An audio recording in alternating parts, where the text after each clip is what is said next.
नमस्कार, मैं हूं हरिशंकर व्यास। सेंट्रल हॉल में आपका स्वागत है। कोई माने या न माने, अपना मानना है कि नरेंद्र मोदी और अमित शाह ने अपनी पार्टी और दूसरी पार्टियों को मैसेज दिया है कि उनकी सत्ता में संगठन को अहमियत है। ऐसा प्रधानमंत्री नरेंद्र मोदी की सोच की बदौलत है या संघ परिवार की रीति नीति ऐसी है? इस सवाल पर कई राय हो सकती है। गौरतलब तथ्य यह है कि कैबिनेट फेरबदल में पार्टी अध्यक्ष का दबदबा दिखा। राष्ट्रपति भवन में प्रधानमंत्री नरेंद्र मोदी के बगल में पार्टी अध्यक्ष बैठे। पार्टी अध्यक्ष ने ही अपने घर पर सांसदों मंत्रियों की जांच पड़ताल की। मतलब बतौर पार्टी अध्यक्ष अमित शाह ने वह सब काम किया जिससे मैसेज गया कि संगठन सुप्रीम है। याद करें कांग्रेस के वक्त की ऐसी कवायद को। सोनिया गांधी संगठन प्रमुख के नाते नए बन रहे मंत्रियों का फैसला करती थी। उन्हीं के वहीं से रद्दोबदल के फैसले होते थे, मगर तब प्रधानमंत्री डॉक्टर मनमोहन सिंह मौन होते थे। उससे पहले के कांग्रेस प्रधानमंत्रियों में कांग्रेस अध्यक्ष दिखावे की भूमिका में होता था। क्षेत्रीय पार्टियों की सत्ता में भी मिजाज है कि जो मुख्यमंत्री है वही संगठन चलाता है। उस नाते भाजपा और लेफ्ट या कि सीपीआई और सीपीएम में संगठन का हमेशा अधिक मतलब रहा है। हिसाब से नरेंद्र मोदी की आज जो धमक है, हैसियत है, उसमें सब कुछ उन्हीं के घर से नियंत्रित होना चाहिए। पर नरेंद्र मोदी ने अमित शाह के घर को फेरबदल का केंद्र बनवाया। अमित शाह ने संगठन और अपने स्तर पर काम करते हुए संघ के प्रभारियों को बुलाकर उन्हें विश्वास में लिया। अमित शाह ने ही सांसदों को सूचना दी कि उन्हें मंत्री बनाया जा रहा है या हटाया जा रहा है। पूछा जा सकता है कि क्यों नरेंद्र मोदी ने अमित शाह की अथॉरिटी ऐसे स्थापित की।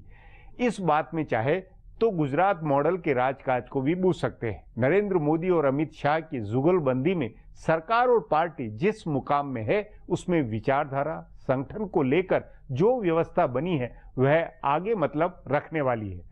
आज इस पर चर्चा है, मगर उससे पहले गपशप और खास सुर्खियां हैं। शुरुआत सियासी गपशप से करते हैं।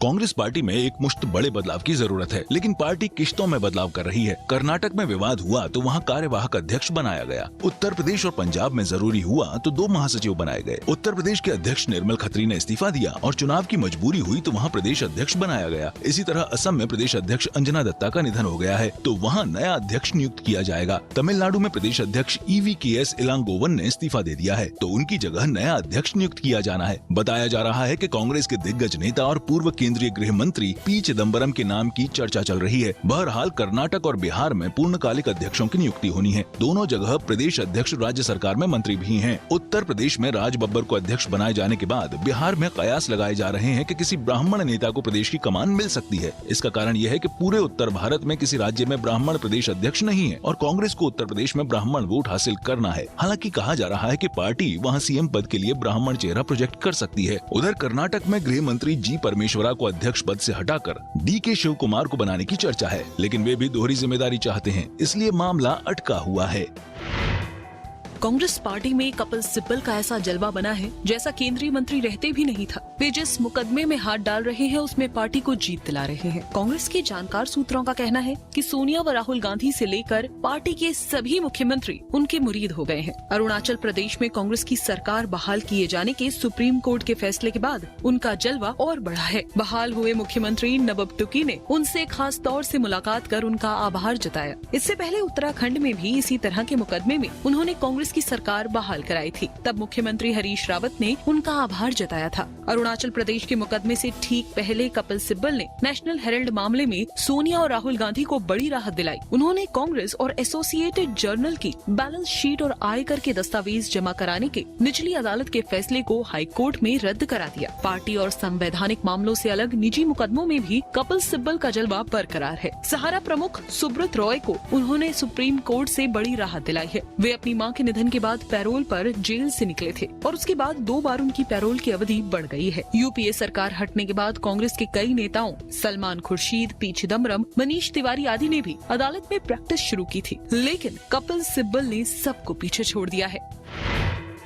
दिल्ली के मुख्यमंत्री अरविंद केजरीवाल की पत्नी सुनीता केजरीवाल क्या सक्रिय राजनीति में उतरेंगी? ये लाख टके का सवाल है। हालांकि आम आदमी पार्टी की ओर से साफ कर दिया गया है कि पार्टी के संविधान के मुताबिक उन्हें कोई पद नहीं मिल सकता है। आपके संविधान के मुताबिक एक परिवार से 2 सदस्यों को कार्यकारिणी में नहीं रखा जा सकता है और न टिकट मिल सकता है। फिर भी सुनीता केजरीवाल के आयकर विभाग से VRS लेने के बाद उनके सक्रिय होने की चर्चा तेज हो गई है। आखिरकार पहले शांति व प्रशांत भूषण एक साथ पार्टी में काम करते थे। अब भी नवीन जय हिंद हरियाणा के संयोजक और उनकी पत्नी दिल्ली महिला आयोग की अध्यक्ष हैं। स्वास्थ्य मंत्री सत्येंद्र जैन ने अपनी बेटी को मोहल्ला क्लिनिक के अभियान का प्रमुख बना दिया है। बहरहाल सुनीता केजरीवाल को लेकर सोशल मीडिया में जो कयास लगाए जा रहे हैं उसमें सबसे दिलचस्प ये है कि केजरीवाल उनको दिल्ली का मुख्यमंत्री बना सकते हैं और खुद पंजाब में जाकर कमान संभाल सकते हैं। भाजपा समर्थकों ने राबड़ी देवी का प्रयोग दोहराए जाने की हवा बनानी शुरू कर दी है। दूसरी अटकल ये लगाई जा रही है कि 2018 में खाली होने वाली राज्यसभा की 3 में से 1 सीट सुनीता केजरीवाल को मिल सकती है। हालांकि पार्टी की ओर से सिर्फ इतना संकेत दिया गया है कि वे अगले चुनावों में आम आदमी पार्टी के लिए प्रचार में हिस्सा ले सकती हैं। अब आज की सुर्खियां ये लीक से कुछ हटकर है और इनसे देश की दशा दिशा को बूझ सकेंगे।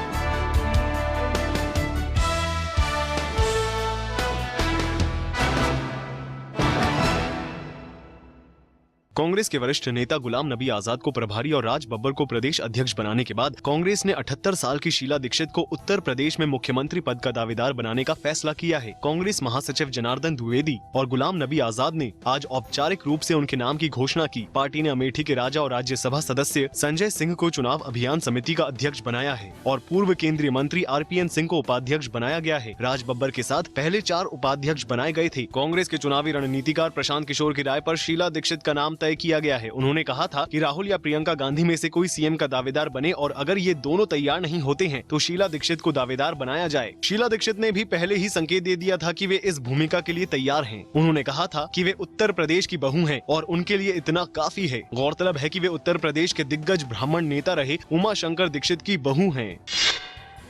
सुप्रीम कोर्ट के फैसले के बाद अरुणाचल प्रदेश की सरकार संभालने वाले मुख्यमंत्री नबम टुकी को शनिवार को विधानसभा में अपना बहुमत साबित करना होगा। राज्यपाल ज्योति प्रसाद राजखोवा ने उन्हें बहुमत साबित करने के लिए सिर्फ 2 दिन का समय दिया है। 60 सदस्यों की अरुणाचल विधानसभा में इस समय 58 विधायक हैं और बहुमत साबित करने के लिए टुकी को 30 विधायकों की जरूरत है। कांग्रेस के बागी विधायकों को हटाकर कांग्रेस के पास 28 विधायक होते हैं। ऐसे में टुकी को बहुमत साबित करने के लिए बड़ी मशक्कत करनी होगी। दूसरी ओर सुप्रीम कोर्ट के आदेश से हटाए गए मुख्यमंत्री कलीखो पुल ने दावा किया है कि उनके पास बहुमत है। गौरतलब है कि कल ही सुप्रीम कोर्ट ने दिसंबर 2015 में विधानसभा का सत्र बुलाने के राज्यपाल के आदेश को रद्द करते हुए कांग्रेस की सरकार बहाल करने का आदेश दिया था। इसके बाद कल रात ही टुकी ने दिल्ली में अरुणाचल भवन जाकर कामकाज संभाल लिया था।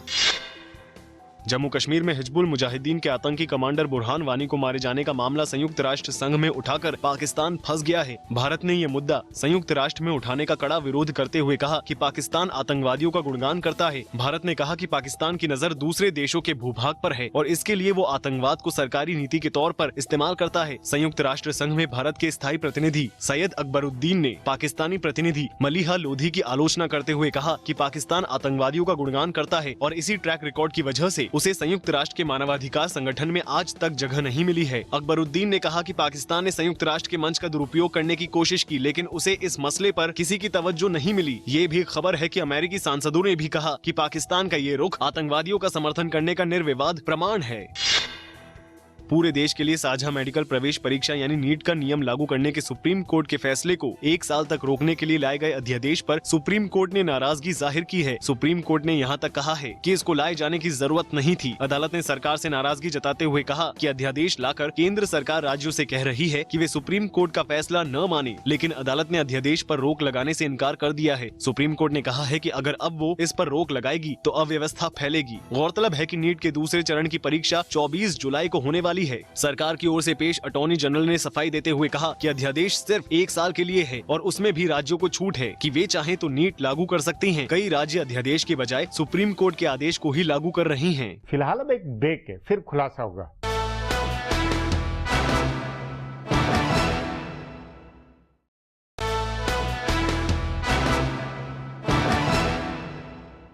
मनमोहन सरकार के वक्त कांग्रेस में फैसले भले सोनिया गांधी ने किए हो, लेकिन मंत्री बनने के बाद नेता संगठन की चिंता नहीं किया करते थे। वह स्थिति भाजपा में नहीं है या नहीं होगी, ये हाल की फेरबदल से साबित है। मंत्रियों की जांच प्रधानमंत्री दफ्तर रखेगा तो राजनीतिक कसौटी पर संगठन और अमित शाह भी ध्यान रखेंगे। नरेंद्र मोदी के यहाँ संगठन और चुनाव की प्राथमिकता पूरी है। इस पर आगे चर्चा करें उससे पहले देखें मेरा यह खुलासा।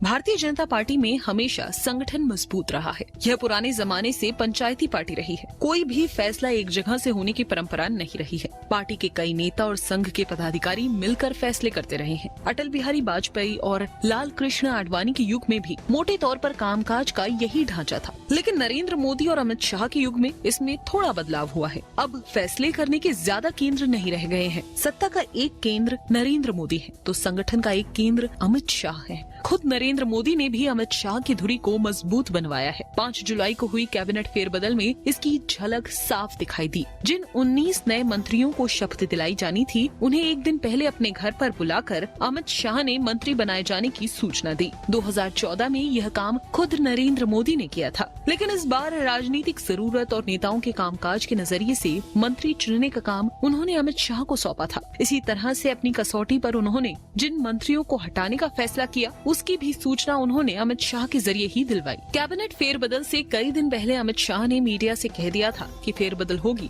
लेकिन तारीख तय नहीं है। उसी समय उन्होंने ये भी कहा था कि इस बार की फेरबदल राजनीतिक होगी। 5 जुलाई को जब नए मंत्रियों को शपथ दिलाई गई तो साफ हो गया है कि राज्यों की राजनीति का इसमें खास ध्यान रखा गया है। राजनीति की वजह से ही एक साथ 5 दलित मंत्रियों को शपथ दिलाई गई। 2 अनुसूचित जाति के और 2 अल्पसंख्यक भी सरकार में लिए गए और 5 मंत्री पिछड़ी जाति से शामिल किए गए। उत्तर प्रदेश, उत्तराखंड और पंजाब के चुनाव को ध्यान में रखकर अमित शाह ने मंत्री चुने, जिन पर नरेंद्र मोदी ने अपनी मुहर लगाई। इस प्रक्रिया में पार्टी के बाकी नेताओं की कोई भूमिका नहीं रही। मोदी ने इस क्रम में यह संदेश देने का प्रयास किया कि संगठन सर्वोपरि है और जो संगठन का प्रभारी है उसे ही सारे फैसले करने चाहिए। देश की सबसे बड़ी विपक्षी पार्टी कांग्रेस के प्रोटोकॉल में पार्टी अध्यक्ष को सबसे ऊपर रखा गया है। देश की दूसरी तमाम क्षेत्रीय पार्टियों में अध्यक्ष का पद ही सबसे बड़ा होता है। आमतौर पर जो पार्टी अध्यक्ष होता है वही मुख्यमंत्री भी होता है, लेकिन भाजपा और लेफ्ट में ऐसी परंपरा नहीं है। भाजपा में कई बार अध्यक्ष की ताकत व्यक्तियों पर निर्भर रही।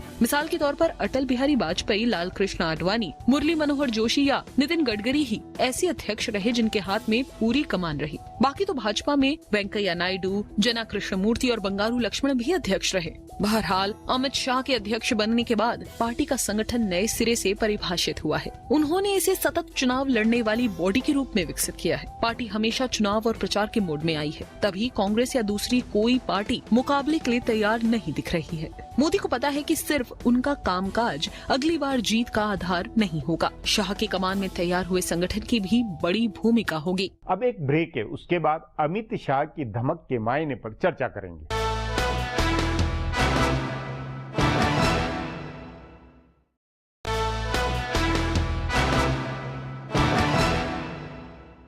यूपीए सरकार में राष्ट्रपति भवन के कार्यक्रमों में सोनिया गांधी और मनमोहन सिंह एक साथ बैठते थे। उस नाते नरेंद्र मोदी और अमित शाह का साथ बैठना नई बात नहीं है, मगर इससे 2 समानांतर पावर सेंटर की बात क्या होगी? सत्ता और संगठन की नई केमिस्ट्री के क्या संकेत है? प्रधानमंत्री नरेंद्र मोदी ने अमित शाह की कमान के जरिए क्या अलग मैसेज दिए हैं? इस पर चर्चा के लिए आज मेरे साथ वरिष्ठ पत्रकार शुभव्रत भट्टाचार्य है।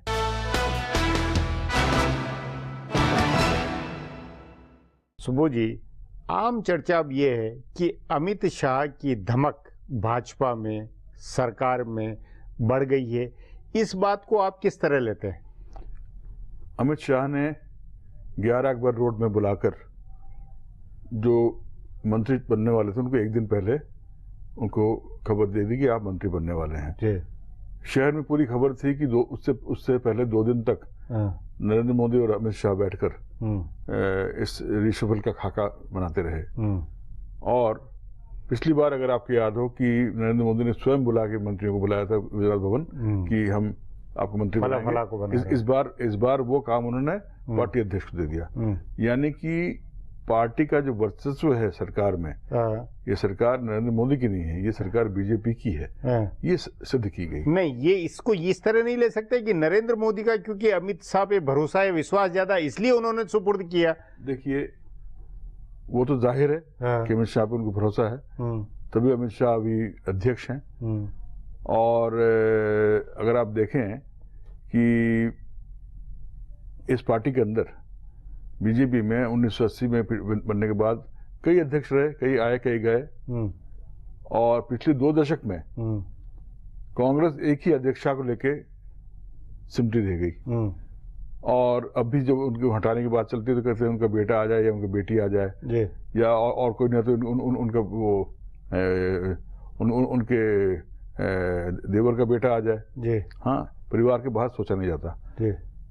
पिछले 2 दशक में कांग्रेस के पास एक ही अध्यक्ष, बीजेपी में 7 अध्यक्ष रह चुके हैं, उनमें से आज 4 कैबिनेट मिनिस्टर हैं और 2 अध्यक्ष जो हैं भूतपूर्व आडवाणी जी और जोशी जी, वो पार्लियामेंट के अंदर वरिष्ठ मेंबर हैं।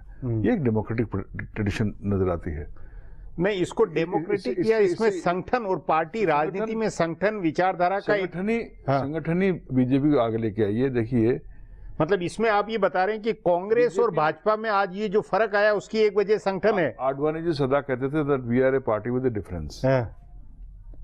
जब श्यामा प्रसाद मुखर्जी ने भारतीय जनसंघ बनाया, जिसके कोख से बीजेपी निकली 1952 में, तो उन्होंने कांग्रेसी तरीके का जो, क्योंकि उससे पहले हुआ क्या था, वहां पर पुरुषोत्तम दास टंडन थे एआईसीसी अध्यक्ष, उनकी नेहरू जी से नहीं बनी, दोनों इलाहाबाद के रहने वाले थे। जब नहीं बनी तो उन्होंने इस्तीफा दे दिया, नेहरू जी ने कमान संभाल ली, और उसके बाद से सोनिया गांधी तक अगर आप देख लें कि कांग्रेस प्रेसिडेंट जो है प्राइम मिनिस्टर से सहमा हुआ, एक्सेप्टिंग फॉर मनमोहन सिंह, जहां पर इसको अगर एक्सेप्शन बनाए, बट कांग्रेस प्रेसिडेंट या तो मतलब परिवार के अंदर रहा या अगर गैर परिवार का हुआ तो सहमा रहा परिवार से। वो पर यहाँ पर जो किया गया है कि ये श्यामा प्रसाद मुखर्जी ने जो पार्टी विद डिफरेंस बनाई थी 52 में, उसका प्रतिबिंब अब नजर आता है कि आज आप देखें कि कैबिनेट के अंदर 4 एक्स प्रेसिडेंट बैठे हुए हैं। मोदी जो कि कभी प्रेसिडेंट नहीं रहे, जनरल सेक्रेटरी है, उनके नीचे वो काम कर रहे हैं। अच्छा, देखिए, नहीं, ये बात एक चीज और गौर करने वाली है कि जिस दिन रिशफल हुआ राष्ट्रपति भवन में, उस दिन मोदी जी अमित शाह को बगल में लगे बैठे और दोनों ही आपस में टीका टिप्पणी कर रहे थे। नहीं, लेकिन ये तो सोनिया गांधी और डॉक्टर मनमोहन सिंह भी साथ बैठते थे। वो साथ बैठते थे। सोनिया गांधी के घर पे बुला के मंत्रियों को आगाह किया जाता था। मनमोहन सिंह जी मौन रहते थे और सोनिया जी बात करती थी। यहाँ मिस्टर अमित शाह ने इनको बुलाया, बात की, और जब मंत्री बन गए उसके बाद चाय पे प्रधानमंत्री पीएम ने बुला के उनको कहा कि आपका काम ऐसा है, आपकी ड्यूटीज ऐसी हैं और आपके बिहेवियर के दायरा ये है। तो मैसेज गया, उससे क्या लगता है आपको कि संघ परिवार या आरएसएस या ये सब संगठन में भरोसा विश्वास बढ़ा होगा? इस बिल्कुल बढ़ना चाहिए। बढ़ना चाहिए। और दूसरी बात, एक और चीज देखिए, पिछले 2 सालों में स्टेट प्रेसिडेंट्स भी जो हैं नए नए चेहरे लाए गए हैं। चीफ मिनिस्टर भी बिल्कुल नए चेहरे लाए गए हैं। और जो है जिस तरह से रिशफल सा हुआ है, अब पता नहीं पार्टी में इनका रिशफल होगा कि नहीं होगा। बात तो वो नहीं, लेकिन मोटे तौर पे नए चेहरे उभारे गए हैं स्टेट लेवल पे, नेशनल लेवल और वो ये कि संगठन पे उसी के आधार पर संगठन का जो बाकी पार्टी बेस बना, बाकी पार्टी चाहे कांग्रेस हो, कम्युनिस्ट पार्टियां हो, समाजवादी पार्टी हो, टीडीपी हो, और जितने पी हैं, सब में मठाधीशों का वर्चस्व है। यहाँ पर मठाधीश जो हैं उनको श्रद्धा तो दी जा रही है थोड़ी बहुत, परंतु उनका वर्चस्व नहीं रहा। जी सुबोध जी, बातचीत को यहीं समाप्त करेंगे। प्रोग्राम में आने के लिए बहुत बहुत धन्यवाद। हमारा प्रोग्राम अब यहीं खत्म होता है। आग्रह है, प्रोग्राम पर अपनी राय hsvyas@nayaindia.com पर ईमेल करके बताएं या hsvyas@Twitter और Facebook/नया इंडिया न्यूज़पेपर पर जाहिर करें। अब फिर कल मिलेंगे इसी चैनल पर इसी समय।